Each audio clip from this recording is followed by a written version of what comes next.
L'arte è un linguaggio, quindi ha sempre una funzione di permettere alle persone di ragionare.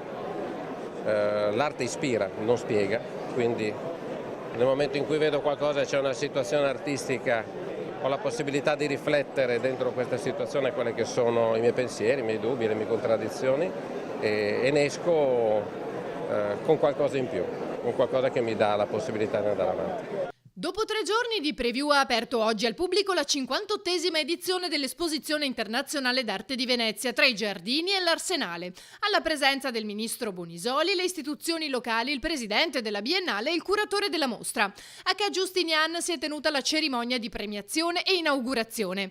Il Leone d'Oro per la miglior partecipazione nazionale è andato al padiglione Lituania, grazie all'approccio sperimentale e al modo inatteso di affrontare la rappresentazione nazionale, si legge.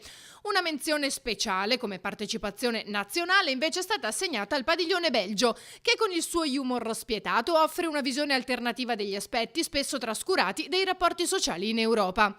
Ancora una volta il Messico è tra i protagonisti, una menzione speciale al partecipante Teresa Margolles per le sue opere definite acute e commoventi, che trattano il dramma delle donne gravemente coinvolte nel narcotraffico del suo paese. Un labirinto non lineare invece diventa la sfida e la curiosità del padiglione Italia.